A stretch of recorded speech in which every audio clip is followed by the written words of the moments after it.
In this video, we're going to cover the EC2 container register, which is this part of the overall architecture. This is basically where we're going to upload our code so that ECS can grab a fully functioning application and drop it into a server that it scales for us. So to start, we have our Laravel example app. We have the CDK we initialized in the previous video, and I've just gone ahead and added a Docker directory into the root of this application.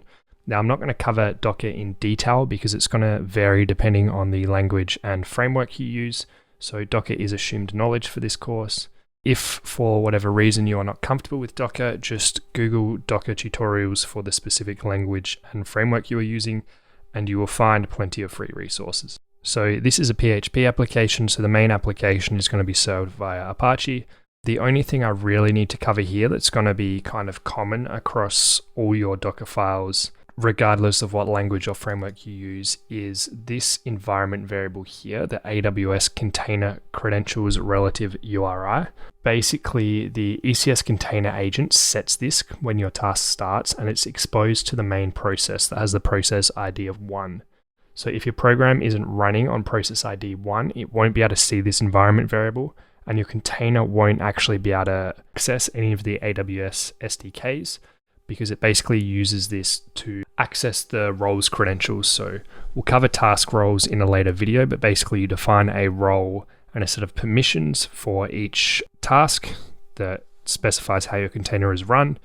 That task and that container has an IAM role, and that role has permissions, and it basically grabs those credentials from this relative URI, which the agent sets in process 1.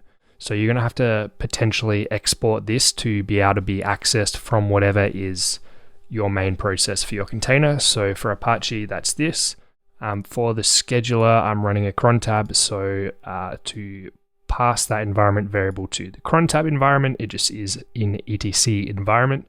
And so you need to figure out exactly what process your container is going to be using and where it accesses its environment variables from. And you're going to need to pass this environment variable there. Otherwise, you're going to get permissions issues later down the road. But other than that, it's just straightforward Docker. That's all you need to know for ECS. So let's jump into our CDK and into our library. Now, the first thing I'm going to do, this is purely just a matter of taste, is I really don't like those star imports. So I'm going to get rid of these CDK dots in front of all of these. We shouldn't have any namespace conflicts here. And I'm just going to import these as destructured dependencies. And that's just a pure style thing, but it is one thing I'll do differently than the CDK documentation if you're following along at home, and it's just purely a style thing. So that's why my code might be different than other code examples you see. So the first thing we need to do is set up an IAM user that is going to be able to upload our code to the ECR, and in order to do that, we're going to need to install some dependencies. So we're going to change into our CDK directory because we're going to install a few npm packages for the CDK. CDK splits all its different constructs up into different libraries to keep the package size small. So every time you need to interact with a different resource, you generally need to install the CDK library that's associated with it.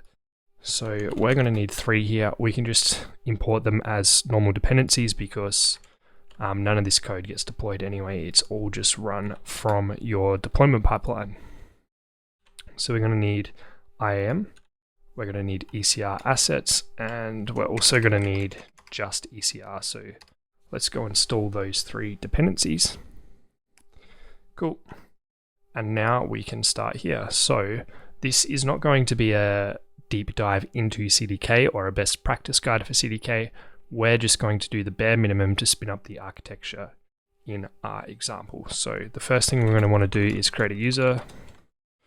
Using this user construct, we're going to pass this in. The second argument is always the name, so let's call this deployment user.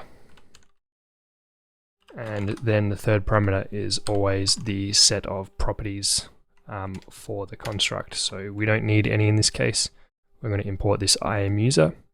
Now that we have this user, the next thing we're going to want to do is basically grant this user read permissions to the ECR. And now we just need to basically tell the CDK how to create our images. So if we look at our architecture diagram, we basically have 3 images in the ECR. We have an image for our application, which serves our main application code.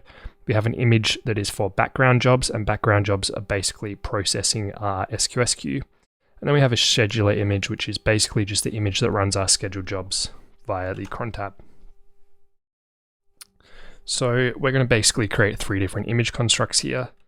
So the application image is going to be the first one. This is going to be a new Docker image asset. Pass this as the first parameter as always, and name is going to be application image, and then the properties. So this construct takes 2 properties. The first one is the directory, and we're just going to go back to the root directory, so one directory up, and then the file is going to be, we had this in a folder called Docker, and then the application one was in Apache directory, and then it was just called Docker file. And that's really all we need to tell the CDK where to grab the Docker file, basically the information to create our image asset, and then CDK will upload this to ECR for us. And that's really all there is. So CDK is really powerful. It's very, very concise, easy to work with. It's TypeScript, so we have good validation on the props and good autocomplete and all of that. So let's actually just go create the scheduler one and the queue worker one while we're here.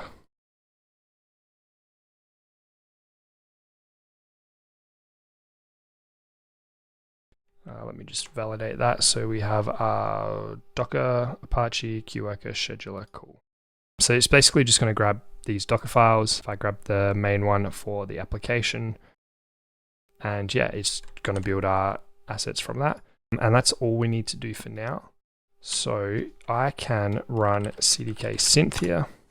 And CDK synth is basically going to take our CDK code and generate some CloudFormation for us, because that is all CDK does. What you're going to get after a fairly long amount of time has passed is this error saying ename too long, name too long, and then a big stack trace, and it's going to exit. So the reason for this is because the way we set up our project structure, where CDK is a sub-resource of the root directory, basically when we're building our Docker images, it's going to copy the CDK into the image, and we're going to create this recursive loop.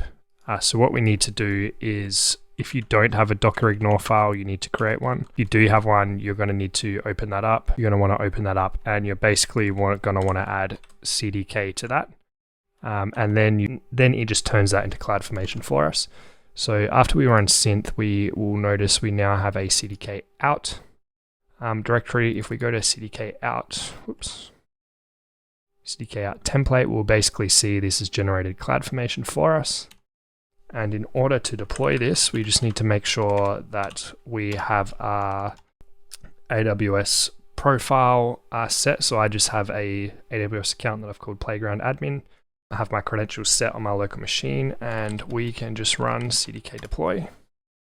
And it will generally give you a warning. Anytime you do anything with permissions, it'll basically give you a list of all the IAM statement changes, just so you don't accidentally push a change that'll impact your security.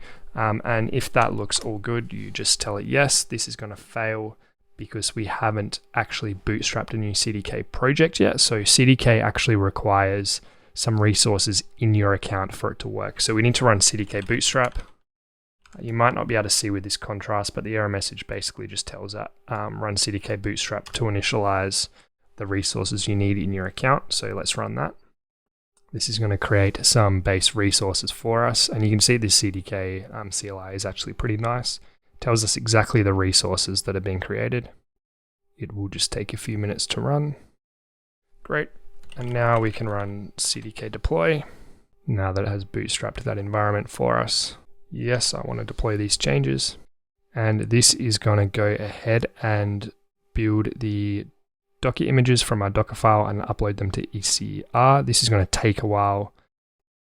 So once it's gone and built those images and pushed them up, it's going to update the CloudFormation stack. While that's updating, we can see here inside the Elastic Container Registry for Amazon ECR, we have those 3 images uploaded. You'll notice a slight size difference. So one of these is going to be the scheduled jobs, slightly bigger. The others, the queue processor and the application image, are exactly the same image for now. So they should be the same size with their image tags. So we haven't looked at custom tagging or anything. We're just covering the basics of pushing them up. So you'll notice these under CDK assets in your container registry. And yeah, you'll see those here now. So let's go back. CDK stack is now updated.